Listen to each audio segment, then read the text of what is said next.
चिचड़ों का मुकम्मल खात्मा किस तरह करना है।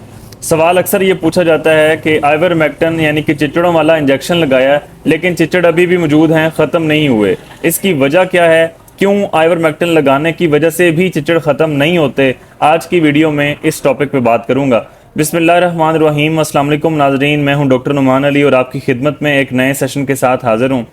लोग अक्सर ये सवाल पूछते हैं कि जानवरों को चिचड़ बहुत ज़्यादा हैं, आइवरमेक्टिन इंजेक्शन भी लगाते हैं लेकिन चिचड़ फिर भी ख़त्म नहीं होते। इसकी वजह क्या है और इसका मुकम्मल तरीके से ख़ात्मा क्यों करना है? लाइफ साइकिल कंप्लीट जो लंबी चीज़ें हैं मेडिकल, उसमें मैं नहीं जाऊँगा। जो आसान और सादा अल्फाज में आपको बताऊँगा कि ये क्यों होता है।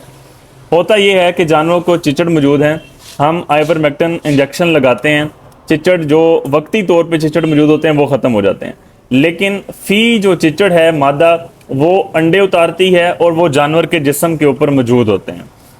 जब हम इंजेक्शन लगाते हैं वो ब्लड में जाता है और चिचड़ जो जिस्म के ऊपर मौजूद होते हैं वो खून चूसते हैं, वो मर जाते हैं, पैरालाइज हो जाते हैं, जिस तरीके से भी वो होता है वो मर जाते हैं। जो बाकी अंडे पहले से मौजूद होते हैं वो अपने लाइफ साइकिल के मुताबिक दोबारा उनमें से बच्चे निकलते हैं, चिचड़ वो दोबारा खून चूसते हैं और वो इस तरह हमें दोबारा नज़र आते हैं। जब हम इंजेक्शन लगाते हैं और जिस्म पे मौजूद तो चिचड़ मर जाते हैं, लेकिन ये चिचड़ सिर्फ जानवर के जिस्म के ऊपर मौजूद नहीं होते, ये चिचड़ ज़मीन के ऊपर भी मौजूद होते हैं और जो साइडों पे दीवारें होती हैं उनकी जो छोटे छोटे सुराख होते हैं उनके अंदर भी मौजूद होते हैं, और जो खुरलियाँ होती हैं उनके जो पाए होते हैं उनके ऊपर भी ये चिचड़ मौजूद होते हैं। तो हम सिर्फ इंजेक्शन लगा के जानवर के जिस्म के ऊपर मौजूद चिचड़ों को ख़ात्मा तो करते हैं, लेकिन जो अंडे जानवर चिचड़ों ने दिए होते हैं वो जानवरों के ऊपर मौजूद हैं, उनका ख़ात्मा नहीं होता। जो ज़मीन पे चिचड़ मौजूद थे उनका ख़ात्मा नहीं होता, जो दीवारों में मौजूद थे उनका ख़ात्मा नहीं होता, वो फिर सफ़र करके जानवर के जिस्म के ऊपर आ जाते हैं और इस तरह हमें लगता है कि हमने इंजेक्शन लगाया भी है और उसका असर नहीं हुआ। अब करना क्या है? एक तो ये जो चिचड़ों वाला इंजेक्शन है आइवरमेक्टिन, ड्यूरामेक्टिन, चाहे आप 1% का इस्तेमाल करते हैं या 2% का इस्तेमाल करते हैं, ठीक है।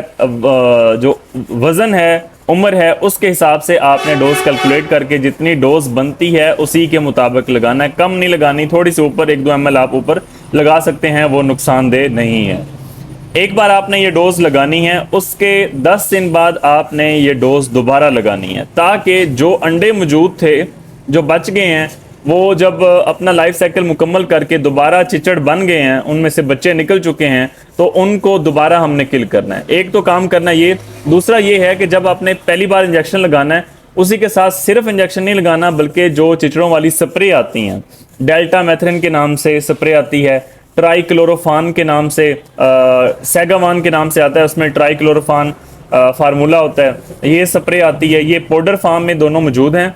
उसके बाद एक और साइपरमेथ्रिन स्प्रे आती है, ठीक है। इनको हमने पानी में हल करना है, जिस तरह ट्राइक्लोरोफान या सेगावान है, 5 ग्राम या 10 ग्राम, इस तरह मार्केट में डिफरेंट पाउडर मौजूद होते हैं।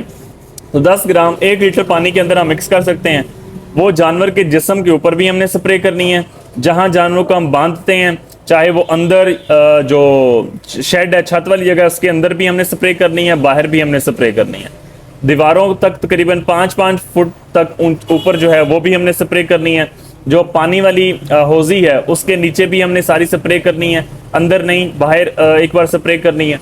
और जो खुरलियाँ हैं उसके जो पाए हैं नीचे, उन पे भी हमने स्प्रे करनी है। जब जानवर बाहर निकालने हैं तो अंदर स्प्रे कर देनी है, जब जानवर अंदर बांधने हैं तो बाहर स्प्रे कर देनी है।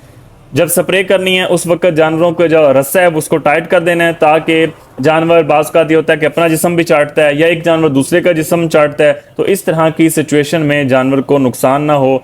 1-2 घंटे तक जानवरों के ऊपर नज़र रखें ताकि ये चाटने वाला कोई भी सीन पैदा ना हो।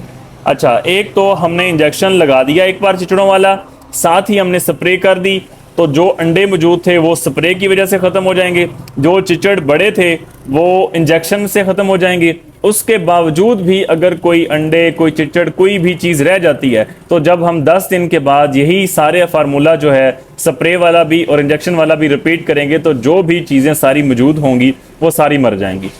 आइवरमेक्टिन ना सिर्फ जानवर के जिस्म के जो बाहर मौजूद हैं एक्टोपैरासाइट, चिचड़ वगैरह, ना सिर्फ उनको मारता है, बल्कि जो अंदर पेट के कीड़े मौजूद हैं उनमें भी जो कुछ इकसाम हैं उनको भी मारता है। तो इस तरह से आइवरमेक्टिन इंजेक्शन से और स्प्रे से हम इस तरीकाकार के तहत चिचड़ों का मुकम्मल खात्मा कर सकते हैं।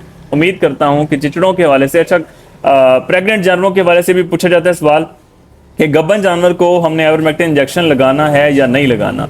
तो वैसे तो ये सेफ है, प्रेग्नेंट जानवर के अंदर, गब्बन हामला जानवर के अंदर इसका मसला नहीं है, लेकिन एहतियाती तौर पे जो पहले 2.5 से 3 महीने हैं, कोशिश करें कि जब जानवर को क्रॉस करवाना हो उससे पहले इंजेक्शन लगा लें।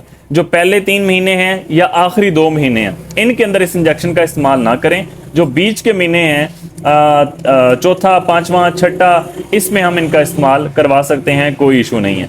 उसके बाद पेट के कीड़ों के हवाले से भी सवाल पूछा जाता है गब्बन जानवरों के हवाले से, तो वो भी सेम है कि पहले 3 महीने में ना करें और आखिरी 2 महीने में रहने दें। बीच के जो महीने हैं उनमें हम डिवर्मिंग पेट के कीड़ों की दवाई दे सकते हैं। लेकिन अल्बेंडाजोल ऐसा साल्ट है जो कि आपने पूरी प्रेगनेंसी में 9 महीने आपने वो साल्ट इस्तेमाल नहीं करना। बकरियां हैं तो उनमें 5 महीने प्रेगनेंसी है, तो वो हमने अल्बेंडाजोल हमने नहीं यूज़ करना, कोई बाकी जो डिवर्मर हैं वो हम यूज़ कर सकते हैं। तो उम्मीद करता हूं कि चिचड़ों के हवाले से और पेट के कीड़ों के हवाले से आपको सारी बातें समझ आ गई होंगी। किसी भाई का जानवरों के हवाले से कोई सवाल हो आप कमेंट सेक्शन में पूछ सकते हैं। बहुत शुक्रिया।